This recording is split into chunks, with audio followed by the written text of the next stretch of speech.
Hi, my Beekmantown Eagles. Welcome to Miss Woodward Reads. Today I am reading an awesome author and illustrator, David Weisner, and today I'm reading June 29th, 1999. Now, this book came out quite a while ago, but it is so interesting, and my younger students can enjoy it as well as my older students. So let's get into this. It's very interesting. The biggest part of this is paying attention to the illustrations. There are lots of details that the author and illustrator, David Weisner, puts into this book. The place is Hohoku, New Jersey. The year is 1999. On May 11th, after months of careful research and planning, Holly Evan launches vegetable seedlings into the sky. So what has she done? She's made vegetable seedlings. She has cups. She has water. She's attached balloons to them, and she's launching them into the sky. It looks like she's doing a science experiment.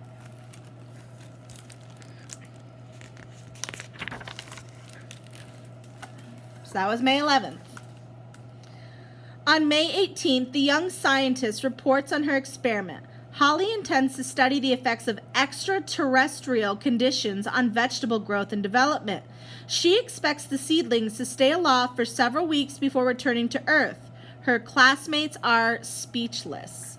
What's extraterrestrial? That's another word for alien. So she's expecting that the seedlings will go so far up into the atmosphere, they'll go to space, and she wants to see how the plants will grow in an extraterrestrial environment. Look at her teacher's face. He's thinking, we'll see. And some of the kids looks like they're laughing, maybe not understanding her experiment, but Holly Evans is super serious about this. She put a lot of time and effort into this experiment. So that was May 18th. She launched them on May 11th. So let's look here. Oh my word. The date is June 29th. Shortly after sunrise, a member of the Billings, Montana Moose Lodge hiking through the Rocky Mountains makes a startling discovery. Robert Bernarby is in a daze when he returns to camp. All he can say for the next several hours is turnips. See him right there? What is he seeing? Gigantic, huge, enormous turnips in Montana. Oh my word. Cucumbers circle Kalamazoo. Lima beans loom over Levittown. Artichokes advance on Anchorage. Parsnips pass by Providence. Look, they're like floating in. And look how gigantic they are. Look at the artichokes and the lima beans. They kind of look like lily pads. And the cucumbers.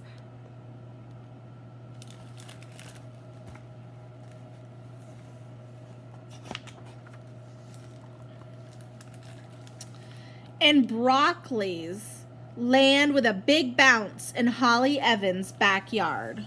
Look how big that broccoli is. Holly's on top of the broccoli, looks like with her dad, and they're investigating. Do you think this is from Holly's experiment?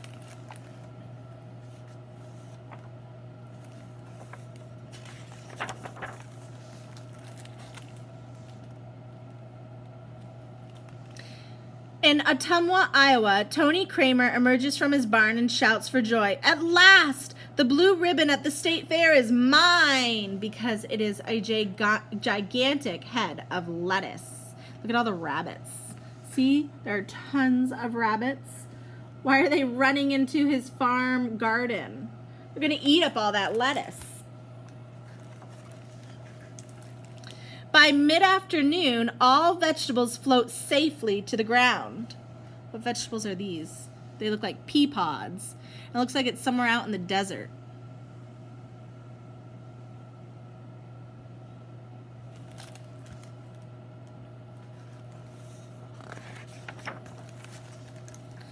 Except for the peppers. For some reason, they need a little help. What are they doing to the peppers? Looks like a whole group of people have attached ropes to the peppers, and they're pulling the peppers to the ground. Look how gigantic those peppers are compared to the people. How do you think Holly feels? This is happening all over the world. And if you look, it's on the cover of all sorts of magazines and newspapers. It's on the television. Look at her face. And it looks like she created a map in the background and she's pinpointing where vegetables are landing across the country. TV news channels broadcast 24-hour coverage of the airborne vegetable event. Cauliflower carpets California, spinach blankets Greenwich, and arugula covers Ashtabula. Holly is puzzled. Arugula is not part of her experiment. So why is arugula landing? She never planted arugula.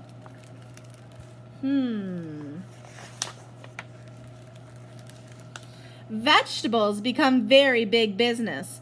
Peas from Peoria are shipped down the Mississippi to Mobile on exchange for eggplant.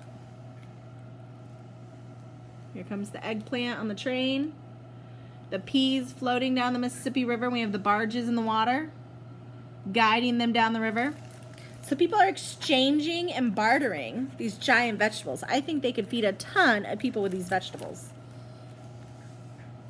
Real estate booms in North Carolina. What's happening to the real estate? They're turning, looks like gourds, pumpkins, into homes. Avocados bolster Vermont's economy. How are they taking apart the avocado? They're using saws. Potato land is wisely abandoned. So they're carving a Mount Rushmore out of potatoes. The Big Apple is renamed the Big Rutabaga. We're having a parade for this giant rutabaga in New York City.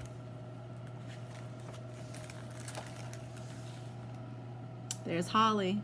There's a giant broccoli in her yard. Arugula, eggplant, avocado, and now rutabaga. As the list of vegetables that Holly did not plant grows longer, she concludes that the giant specimens are not the results of her experiment. More curious than disappointed, Holly asks herself, what happened to my vegetables? And whose broccoli is in my backyard? What do you think?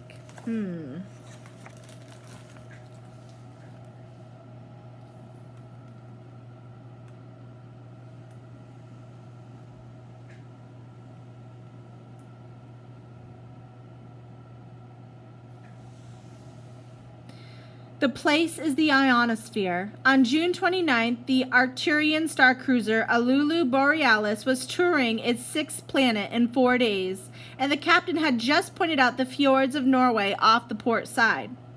In the galley, an assistant fry cook accidentally jettisoned the entire food supply. As their vegetables drifted toward the small blue planet below, everyone on board had the same thought. Where would their supper come from? What happened? Were those vegetables landing on Earth Hollies? They weren't. They came from an alien ship.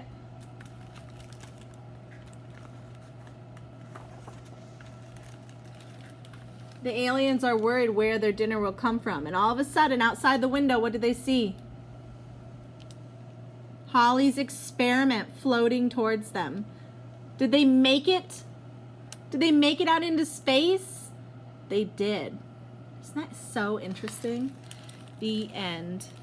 David Weisner has lots of books that he has written and illustrated that are really interesting, and it makes you think outside of the box. This is from Miss Banker's Library. So if you have library time and you really like June 29th, 1999 by David Weisner, you can check it out and check out any other David Weisner books. Thanks, my Beekman Town Eagles.